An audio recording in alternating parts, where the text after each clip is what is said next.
പുതിയൊരു വീഡിയോ എപ്പിസോഡിലേക്ക് എല്ലാ മാന്യ പ്രേക്ഷകർക്കും സ്വാഗതം. ഇനി ഞാൻ നിങ്ങളുമായി പങ്കുവെക്കുന്ന അപ്ഡേറ്റ് ഇന്ന് കഴിഞ്ഞ സ്മാക്ഡൗൺ എപ്പിസോഡിൽ നിന്ന് നമുക്ക് ലഭിച്ച കുറച്ച് സ്റ്റോറി ലൈൻ അപ്ഡേറ്റുകളാണ്. അതിൽ ഒന്നാമത്തേത് അടുത്ത സ്മാക്ഡൗൺ എപ്പിസോഡിലേക്ക് കൺഫേം ചെയ്തിട്ടുള്ള മത്സരങ്ങളെ സംബന്ധിച്ചാണ്. ബി ഫാബ് വേഴ്സസ് നയോമി തമ്മിലുള്ള ഒരു സിംഗിൾസ് മത്സരം അടുത്ത സ്മാക്ഡൗണിലേക്ക് ഔദ്യോഗികമായി കൺഫേം ചെയ്തിട്ടുണ്ട്. അതുപോലെ തന്നെ Jacob Fatu versus brown Strowman തമ്മിലുള്ള ലാസ്റ്റ് മാൻ സ്റ്റാൻഡിംഗ് മത്സരം അടുത്ത സ്മാക്ഡൗണിലേക്ക് കൺഫേം ചെയ്തിട്ടുണ്ട്. കൂടാതെ WWE ഡെബ്യൂ ചെയ്യുന്ന റേ ഫിനിക്സിൻ്റെ മത്സരം കൂടിയും അടുത്ത സ്മാക്ഡൗൺ എപ്പിസോഡിലേക്ക് ഔദ്യോഗികമായി കൺഫേം ചെയ്തിട്ടുണ്ട്. രണ്ടാമത്തെ അപ്ഡേറ്റ് ഇന്നത്തെ സ്മാക്ഡൗൺ എപ്പിസോഡിൽ നടന്ന ഒരു കിടിലൻ ബാക്ക് സ്റ്റേജ് ഫൈറ്റിനെ സംബന്ധിച്ചാണ്. ഡ്രൂ മാക്കിൻറ്റയറും ഡാമിയൻ പ്രീസ്റ്റും തമ്മിലുള്ള ആ ബാക്ക് സ്റ്റേജ് ഫൈറ്റ് അവസാനിക്കുന്നത് കാറിൻ്റെ മുകളിലെ ചില്ലിലേക്ക് ഡ്രൂ മാക്കിൻറ്റയറിനെ ചോക്ക് സ്ലാമ്പ് കൊടുത്ത് ഡാമിയൻ പ്രീസ്റ്റ് ആക്രമിക്കുന്നതിലൂടെയാണ്. അപ്പോൾ ഡാമിയൻ പ്രീസ്റ്റിനെ ഒരു ഡ്യൂപ്ലിക്കേറ്റ് അണ്ടർടേക്കർ എന്ന് പറഞ്ഞുകൊണ്ട് ഡ്രൂ മാക്കിൻറ്റയർ കളിയാക്കുന്നതായി നമുക്ക് സ്മാക്ഡൗണിലെ ഒരു സെഗ്മെൻറ്റിൽ കാണാൻ സാധിച്ചു. അപ്പോൾ ഇതിനുള്ള ഒരു പകരം വീട്ടിയതാണ് ചോക്ക് സ്ലാമ്പ് ഒരു കാറിൻ്റെ മുകളിലേക്ക് ഇട്ടുകൊണ്ട് ഡാമിയൻ പ്രീസ്റ്റ് ചെയ്തത്.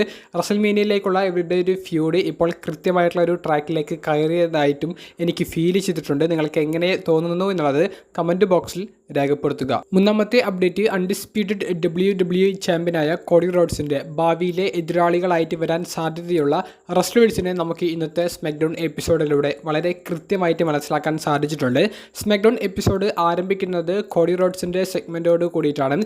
ജോൺസിനെയുമായി ഫേസ് ടു ഫേസ് വന്ന സെഗ്മെൻറ്റുകളെ സംബന്ധിച്ച് കോഡി റോഡ്സ് സംസാരിച്ച് തുടങ്ങുമ്പോൾ അങ്ങോട്ടേക്ക് റാൻഡി ഓർട്ടൺ വരുന്നുണ്ട്. റാൻഡി ഓർട്ടൺ കോഡി റോഡ്സ് സ്വന്തമാക്കിയ അച്ചീവ്മെൻറ്റുകളെ സംബന്ധിച്ച് സംസാരിക്കുന്നു. കോഡി റോഡ്സ് ആദ്യം കമ്പനി വിട്ട് പോയതും പിന്നെ തിരികെ വന്നിട്ട് അദ്ദേഹത്തിന് ഇഞ്ചുറി പറ്റിയിട്ട് പിന്നെയും മത്സരിച്ച് ആ ടോപ്പ് ലെവൽ പൊസിഷനിലേക്ക് എത്തിയതും റോമൻ റെയിൻസിനെ പരാജയപ്പെടുത്തിയതും അതിനെയൊക്കെ സംബന്ധിച്ച് സംസാരിക്കുന്നുണ്ട്. ഇതെല്ലാം നിൻ്റെ കഴിവാണെന്ന് പറഞ്ഞ് റാൻഡി ഇങ്ങനെ കോഡി റോഡ്സിനെ മാക്സിമം മോട്ടിവേറ്റ് ചെയ്ത് സപ്പോർട്ട് ചെയ്ത് നിൽക്കുന്ന ഒരു സമയത്താണ് റാൻഡി ഓർട്ടന് ആ ഒരു ചാമ്പ്യൻഷിപ്പ് താല്പര്യമുണ്ട് എന്നുള്ളത് റാൻഡി കോഡിയുടെ മുഖത്ത് നോക്കി പറയുന്നത്. ജോൺസണിയെ പോലെ നിന്നെ ആക്രമിക്കില്ല, ഞാൻ ഫേസ് ടു ഫേസ് നിൻ്റെ കണ്ണിലേക്ക് നോക്കി ഈ ചാമ്പ്യൻഷിപ്പിനുള്ള ഒരു മത്സരം തനിക്ക് വേണം എന്നുള്ളത് ആവശ്യപ്പെടും. പക്ഷേ അത് കെവിൻ ഓവൻസിനെതിരെയുള്ള ഈ ഒരു മത്സരത്തിന് ശേഷം മാത്രമായിരിക്കും എന്നുള്ളതും റാൻഡി പറയുന്നുണ്ട്. അങ്ങോട്ടേക്ക് ഡ്രൂ മാക്കിൻറ്റയർ കയറി വരുന്നുണ്ട്. ഡ്രൂ മാക്കിൻറ്റയർ കയറി വന്നിട്ട് ഈ ചാമ്പ്യൻഷിപ്പിന് റാൻഡി ഓർട്ടനേക്കാൾ മുൻപ് മത്സരം ലഭിക്കേണ്ടത് തനിക്കാണെന്ന് ഡ്രൂ പറയുന്നുണ്ട്. അങ്ങനെ ഇവരുടെ ഈ ഒരു സെഗ്മെൻറ്റ് അവസാനം കോഡി ഡ്രൂവിനെ ആക്രമിക്കുന്നതും ഈ അവസരം മുതലെടുത്തുകൊണ്ട് റാൻഡി ഡ്രൂവിനെ ആർക്കിയെ ചെയ്യാൻ പോകുന്നതായിട്ടും കാണിക്കാൻ സാധിച്ചു. എന്നാൽ ആ ഒരു ആർക്കിയെ അവിടെ കൃത്യമായിട്ട് റാൻഡി ഓർട്ടനെ എക്സിക്യൂട്ട് ചെയ്യാൻ സാധിച്ചില്ല. അവിടെ നിന്ന് രക്ഷപ്പെട്ട ഡ്രൂ മാക്കിൻറ്റയർ പിന്നീട് റാൻഡി ഓർട്ടൺ വേഴ്സസ് ഡ്രൂ മാക്കിൻറ്റയർ തമ്മിലുള്ള ഒരു മത്സരത്തിലേക്കാണ് കാര്യങ്ങൾ എത്തിച്ചത്. ആ മത്സരത്തിൽ കെവിൻ ഓവൻസിൻ്റെ ഒരു ഡിസ്ട്രാക്ഷൻ ഉണ്ടായിരുന്നു. ആ ഡിസ്ട്രാക്ഷൻ മുതലെടുത്തുകൊണ്ട് ക്ലൈമോർ കിക്ക് കൊടുത്ത് റാൻഡി ഓർട്ടനെ ഡ്രൂ മാക്കിൻറ്റയർ പരാജയപ്പെടുത്തുന്നുണ്ട്. അപ്പോൾ ഡ്രൂ മാക്കിൻറ്റയർ, റാൻഡി ഓർട്ടൺ തുടങ്ങിയവരാണ് ഇനി ഭാവിയിൽ കോഡി റോഡ്സിൻ്റെ കൈവശമുള്ള ചാമ്പ്യൻഷിപ്പിനുള്ള എതിരാളികളായിട്ട് വരാൻ പോകുന്നത്. റാൻഡി ഓർട്ടൺ വരും എന്നുള്ളത് 100% ഷുവറായിരുന്നു. ഡ്രൂ മാക്കിൻറ്റയർ ഇന്ന് റാൻഡി ഓർട്ടനെതിരെ വിജയം നേടുന്നതിലൂടെ ഡ്രൂ മാക്കിൻറ്റയറിനെ ആ ടൈറ്റിൽ പിക്ചറിലേക്ക് കൊണ്ടുവരാൻ തന്നെയാണ് WWEയുടെ സ്മാക്ഡൗണിലെ ക്രിയേറ്റീവ് ടീം പ്ലാൻ ചെയ്യുന്നത് എന്നുള്ളത് വളരെ കൃത്യമായിട്ട് നമുക്ക് മനസ്സിലാക്കാൻ സാധിക്കുന്നുണ്ട്. അപ്പോൾ റസൽമേനിയ കഴിഞ്ഞിട്ടുള്ള കോഡിയുടെ പ്ലാനുകൾ എന്ത് എന്നുള്ളത് വളരെ വ്യക്തമാക്കി അവർ കാണിച്ചിട്ടുണ്ട്. WrestleMania 41 Cody Rhodes title return ചെയ്യുകയാണ് മാത്രമാണ് ഈ ഒരു പദ്ധതികൾ നടക്കാൻ പോകുന്നത്. റസൽമേനിയ 41 റിസൾട്ട് എന്തായിരിക്കും എന്നുള്ളത് നമുക്ക് കണ്ടു തന്നെ അറിയേണ്ടതാണ്. ഇന്നത്തെ സ്റ്റോറി ലൈൻ അപ്ഡേറ്റ് ഇന്നത്തെ സ്മാക്ഡൗൺ എപ്പിസോഡിൽ നമുക്ക് 2 ചാമ്പ്യൻഷിപ്പ് മത്സരങ്ങൾ കാണാൻ സാധിച്ചു. അതിൽ ആദ്യത്തേത് WWE ടാഗ് ടീം ചാമ്പ്യന്മാരായ സ്ട്രീറ്റ് പ്രോഫിറ്റ്, പ്രെറ്റി ഡെഡ്ലി എന്ന് പറയുന്ന ടീമിനെതിരെ ഡിഫെൻഡ് ചെയ്ത ചാമ്പ്യൻഷിപ്പ് മത്സരമാണ്. മത്സരം അതികിടിലമായിട്ടാണ് ഫീൽ ചെയ്തത്. ഏവറേജിനേക്കാൾ മുകളിൽ നിൽക്കുന്ന പ്രകടനം രണ്ട് ടീമിൻ്റെ ഭാഗത്തു നിന്നും കാണാൻ സാധിച്ചു. പ്രെറ്റി ഡെഡ്ലിയുടെ മുൻപുള്ള മത്സരങ്ങളിൽ നിന്ന് താരങ്ങൾക്ക് കുറച്ചും കൂടി TV ടൈം കൊടുക്കുന്നതോടുകൂടി നല്ലൊരു പെർഫോമൻസ് ഇരു റെസ്ലേഴ്സിൻ്റെ ഭാഗത്തു നിന്നും കാണാൻ സാധിച്ചിട്ടുണ്ട്. മത്സരത്തിൽ സ്ട്രീറ്റ് പ്രോഫിറ്റ് ടൈറ്റിൽ റിട്ടേൺ ചെയ്യും എന്നുള്ളത് നമുക്ക് മുൻകൂട്ടി പ്രൊഡിക്റ്റ് ചെയ്യാൻ പറ്റുന്ന ഒരു കാര്യമായിരുന്നു. അതുതന്നെയാണ് നമുക്ക് മത്സരത്തിലും കാണാൻ സാധിച്ചത്. രണ്ടാമതായിട്ട് നടന്നിട്ടുണ്ടായിരുന്നത് യുണൈറ്റഡ് സ്റ്റേറ്റ്സ് ചാമ്പ്യൻഷിപ്പ് മത്സരമായിരുന്നു. നിലവിലെ ചാമ്പ്യനായ LA നൈറ്റ് ബ്രോൺ സ്ട്രോമൻ എന്ന നമ്പർ 1 കണ്ടറിനെതിരെയാണ് ടൈറ്റിൽ ഡിഫെൻഡ് ചെയ്തത്. മത്സരം നോ കോൺടെസ്റ്റ് ആയിട്ട് അവസാനിക്കുന്നതായിട്ടാണ് നമുക്ക് കാണാൻ സാധിച്ചത്. ജാക്കബ് ഫാറ്റുവിൻ്റെ ഒരു ഇടപെടലായിരുന്നു മത്സരം നോ കോൺടെസ്റ്റിലൂടെ അവസാനിക്കാൻ കാരണം.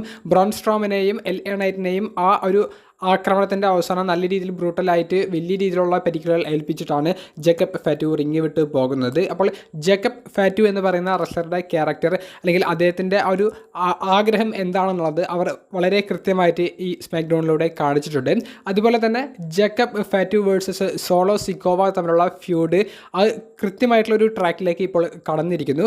ജേക്കബ് ഫാറ്റുവിൻ്റെ ഈ ഒരു ആക്രമണത്തിന് ശേഷം ഒരു ബാക്ക് സ്റ്റേജ് സെഗ്മെൻറ്റ് നടക്കുകയുണ്ടായി. അവിടെ സോളോ ചോദിക്കുന്നുണ്ട്, നീ ഞങ്ങളോട് പറയാതെ എന്തിനാണ് പോയത് എന്നുള്ളത്. അപ്പോൾ ജേക്കബ് തിരിച്ചു ചോദിക്കുന്നത്, കഴിഞ്ഞ ആഴ്ച എന്നോട് പറയാതെ നിങ്ങൾ എൻ്റെ മത്സരത്തിൽ ഇടപെട്ടില്ല, ഇനി എന്തിന് നിങ്ങളോട് കാര്യങ്ങൾ പറയണം എന്നുള്ളത്. അപ്പോൾ ടോമ ടോങ്ക ഇടപെടുന്നു. അപ്പോൾ ടോമ ടോങ്കയോട് ജേക്കബ് ചൂടായി സംസാരിക്കുന്നു. അപ്പോൾ സോളോ പറയുന്നുണ്ട്, നീ ഇത്രയും ശബ്ദം എടുക്കേണ്ട ആവശ്യമില്ല. അപ്പോൾ ജേക്കബ് കാര്യം പറയുന്നുണ്ട്, ബ്രോൺ സ്ട്രോമൻ അത് തൻ്റെ ലക്ഷ്യമാണ്, താൻ എന്നിട്ട് ആ യുണൈറ്റഡ് സ്റ്റേറ്റ്സ് ചാമ്പ്യൻഷിപ്പ് ഫാമിലിയിലേക്ക് തിരികെ കൊണ്ടുവന്ന് ഫാമിലിയെ മുന്നിലേക്ക് എത്തിക്കാൻ വേണ്ടിയിട്ടുള്ള ശ്രമങ്ങളാണ് നടത്തുന്നത്. അത് നിങ്ങളുടെ ഒരു സഹായമില്ലെങ്കിലും നിങ്ങളുടെ ഒരു സഹായമുണ്ടെങ്കിലും ഞാനത് ചെയ്യും, നിങ്ങളുടെ ഒരു സഹായമില്ലെങ്കിൽ പോലും എന്ന് പറയുമ്പോൾ അത് സോളോ സിക്കോവയുടെ മുഖത്ത് നോക്കിയിട്ടാണ് പറയുന്നത്. അപ്പോൾ സോളോ സിക്കോവ കൂടെ ഇല്ലെങ്കിൽ പോലും ജേക്കബിന് കാര്യങ്ങൾ ചെയ്യാൻ സാധിക്കുമെന്നുള്ളത് ജേക്കബ് അവിടെ പറയുന്നുണ്ട്. അവിടെ സോളോ സിക്കോവയുടെ മുഖത്ത് നോക്കി ജേക്കബ് ആ ഒരു പോയിന്റ് പറയുന്നത് സോളോയും ജേക്കബും തമ്മിലുള്ള ആ ഒരു ബ്രേക്ക് വരാനുള്ള സാധ്യതകളാണ് അവർ വർദ്ധിപ്പിക്കുന്നത്. അപ്പോൾ ആ ഒരു സ്റ്റോറി കൃത്യമായിട്ടുള്ള ഒരു നിലയിലേക്ക് അവർക്ക് ആ ഒരു സെഗ്മെൻറ്റ് കൊണ്ട് മാത്രം എത്തിക്കാൻ സാധിച്ചിട്ടുണ്ട്. നിങ്ങളുടെ അഭിപ്രായം കമൻറ്റ് ബോക്സിൽ രേഖപ്പെടുത്തുക. അഞ്ചാമത്തേത് ഇന്നത്തെ സ്മാക്ക് ഡൗൺ എപ്പിസോഡിൽ ഏറ്റവും മോശമായിട്ട് തോന്നിയ 2 ഭാഗങ്ങളെ സംബന്ധിച്ചാണ്. അതിൽ ഒന്നാമത്തേത് ഷാർലറ്റ് ഫ്ലെയറിൻ്റെ മത്സരമാണ്. Charlotte Flair versus Michin തമ്മിലുള്ള ഒരു മത്സരം എന്തിനു വേണ്ടിയിട്ടാണ് എന്നുള്ളത് ഇപ്പോഴും മനസ്സിലായിട്ടില്ല. ആ വിജയം കൊണ്ട് ഷാർലറ്റിനെ പ്രത്യേകിച്ചൊന്നും സ്റ്റോറിയിലേക്ക് സംഭാവന ചെയ്യാൻ സാധിച്ചിട്ടില്ല. മറ്റൊരു update Jimmy Uso versus the Miz തമ്മിലുള്ള മത്സരത്തെ സംബന്ധിച്ചാണ്. ഈ മത്സരം കൊണ്ടും ജിമ്മി യൂസോയ്ക്കോ മിസിനോ പ്രത്യേകിച്ച് ഗുണം ഉണ്ടായിട്ടില്ല. ഇനി വരാൻ പോകുന്ന ഗിന്തറിനെതിരെയുള്ള ജിമ്മിയുടെ മത്സരത്തിന് മുൻപ് ജിമ്മിയെ നല്ലൊരു റെസ്ലറാക്കി കാണിക്കാനാണ് ഉദ്ദേശിക്കുന്നത് എന്നുണ്ടെങ്കിൽ അത് പ്രത്യേകിച്ച് ഗുണമൊന്നും ആരാധകർക്കിടയിൽ നടക്കാൻ പോകുന്നില്ല എന്നുള്ളത് അവർക്കും അറിയാം, നമുക്കും അറിയാം. എന്നാലും 3 മണിക്കൂർ ഷോ ഫിൽ ചെയ്യാൻ വേണ്ടിയിട്ട് ഇത്തരത്തിലുള്ള സെഗ്മെൻറ്റുകൾ ചെയ്യുമ്പോൾ അത് ഷോയെ വളരെ ലാഗാക്കുന്ന പോലെ ഫീൽ ചെയ്യുന്നുണ്ട്. എൻ്റെ വ്യക്തിപരമായിട്ടുള്ള അഭിപ്രായമാണ്. നിങ്ങളുടെ പ്രതികരണം കമൻറ്റ് ബോക്സിൽ രേഖപ്പെടുത്തുക. ഏറ്റവും അവസാനമായി പങ്കുവെക്കാനുള്ളത് സ്മാക്ക് ഡൗൺ എപ്പിസോഡിലെ മെയിൻ ഇവൻറ്റിലെ കോൺട്രാക്റ്റ് സൈനിങ് സെഗ്മെൻറ്റിനെ സംബന്ധിച്ചാണ്. കോൺട്രാക്റ്റ് സൈനിങ് സെഗ്മെൻറ്റിൻ്റെ അവസാനം വളരെ ഭയങ്കരമായിട്ടുള്ള ഒരു ട്വിസ്റ്റുകളൊക്കെയാണ് നമുക്ക് കാണാൻ സാധിച്ചത്. റോമൻ റീൻസ് ആദ്യം റിങ്ങിലേക്ക് വരുന്നു, അക്നോളജ് ചെയ്യാൻ ആവശ്യപ്പെടുന്നു.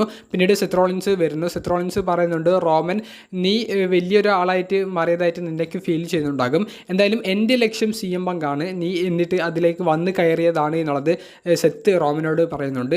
ആ ഒരു സമയത്ത് ആ ഒരു കോൺട്രാക്റ്റ് സെത്തും റോമനുമൊക്കെ സൈൻ ചെയ്തിട്ടുണ്ടായിരുന്നു. അങ്ങോട്ടേക്ക് CM Punk വരുന്നു. CM Punk വന്നിട്ട് അദ്ദേഹം ആ ഒരു കോൺട്രാക്റ്റിൽ സൈൻ ചെയ്യാൻ വേണ്ടി തിരിയുന്ന സമയത്ത് റോമൻ റീൻസ് പോൾ ഹേമനോട് കാര്യങ്ങൾ പറയാൻ ആവശ്യപ്പെടുന്നുണ്ട്. പോൾ ഹേമൻ റോമൻ്റെ അടുത്ത് നിന്ന് CM Punkന്റെ അടുത്തേക്ക് പോയിട്ട്, നിനക്ക് വേണ്ടത് ഈ മത്സരത്തിൽ ലഭിക്കും, റസൽമീനിയ മെയിൻ ഇവൻ്റാണ് നിങ്ങൾക്ക് കിട്ടാൻ പോകുന്നത്, ആദ്യ ദിവസത്തിലെ ആ ഒരു റസൽമീനിയയിലാണ് നമ്മുടെ ഈ ഒരു ട്രിപ്പിൾ ത്രെറ്റ് മെയിൻ ഇവൻ്റ് മത്സരം കിട്ടാൻ പോകുന്നത്, അപ്പോൾ നിൻ്റെ സ്വപ്നമാണ് ഇവിടെ സാക്ഷാത്കരിക്കാൻ പോകുന്നത് എന്നുള്ളതും പോൾ ഹേമൻ പറയുന്നുണ്ട്. എന്നാൽ ആ ഒരു ഭാഗത്തിലെ ഏറ്റവും വലിയൊരു ട്വിസ്റ്റ് ആ സെഗ്മെൻറ്റ് അവസാനിക്കുന്ന ഒരു ഭാഗമാണ്. അതായത് CM Punk റോമനോടും പോൾ ഹേമനോടും നോക്കിക്കൊണ്ട് പറയുന്നുണ്ട്, ഇതല്ല തനിക്ക് വേണ്ട ആ ഒരു പോൾ ഹേമൻ്റെ സഹായം എന്നുള്ളത്. അപ്പോൾ ആ ഒരു സഹായം ഇനിയും ബാക്കിയുണ്ട്. ആ ഒരു സഹായം എന്തായിരിക്കും എന്നുള്ള ആ ഒരു ചോദ്യം, ആ ഒരു ക്യൂരിയോസിറ്റി ബാക്കി നിർത്തിയിട്ടാണ് സ്മാക്ക് ഡൗണിലെ സെഗ്മെൻറ്റ് അവസാനിച്ചിരിക്കുന്നത്. അതിലുപരി സെത്ത് റോളിൻസിന് CM Punkന് മെയിൻ ഇവൻ്റ് സ്പോട്ട് റസൽമീനിയയിൽ ലഭിക്കുന്നത് അത് തീരെ ഇഷ്ടപ്പെട്ടിട്ടില്ല. കാരണം സെത്ത് എപ്പോഴും ഒരു പ്രൊമോ സെഗ്മെൻറ്റ് വരുമ്പോൾ CM Punkനെതിരെ ഉപയോഗിക്കുന്ന ഒരു പോയിൻ്റ് ആയിരുന്നു, CM Punk ഇതുവരെ റസൽമീനിയ മെയിൻ ഇവൻറ്റ് ചെയ്തിട്ടില്ല എന്നുള്ളത്.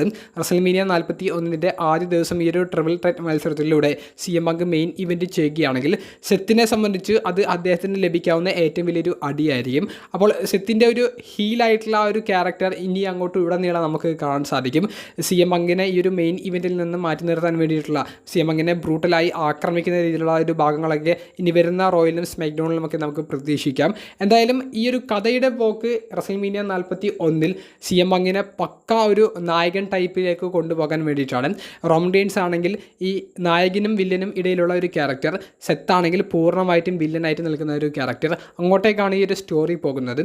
അപ്പോഴും എന്താണ് പോൾ ഹേമൻ CM പങ്കിന് മുന്നിലേക്ക് വെച്ചിട്ടുള്ള ആ ഒരു സഹായം, ആ ഒരു ചോദ്യം ബാക്കി നിൽക്കുന്നുണ്ട്. അത് മിക്കവാറും പങ്ക് വേഴ്സസ് റോമൻ തമ്മിലുള്ള ആ ഒരു സ്റ്റോറിയിലേക്കായിരിക്കുമോ എന്നുള്ളത് ഇപ്പോഴും ഒരു ചോദ്യചിഹ്നമാണ്. അതോ CM പങ്കിന് മാത്രമായിട്ടൊരു ചാമ്പ്യൻഷിപ്പ് അവസരം പോൾ ഹേമൻ വാങ്ങിച്ചു കൊടുക്കുമോ എന്നുള്ളതും മറ്റൊരു ചോദ്യമാണ്. കൃത്യമായിട്ടുള്ള അപ്ഡേറ്റ് ഇനി വരുന്ന വീഡിയോസിലൂടെ പങ്കുവെക്കാം. വീഡിയോ സംബന്ധിച്ചുള്ള നിങ്ങളുടെ പ്രതികരണം, അതുപോലെ തന്നെ സ്മാക്ഡൗൺ എപ്പിസോഡ് ഓവറോൾ നിങ്ങൾക്ക് എങ്ങനെ ഫീൽ ചെയ്തു അതും കമൻറ്റ് ബോക്സിൽ രേഖപ്പെടുത്തുക. അപ്പോൾ അടുത്തൊരു വീഡിയോയുമായി കാണുന്നത് വരെ ബൈ.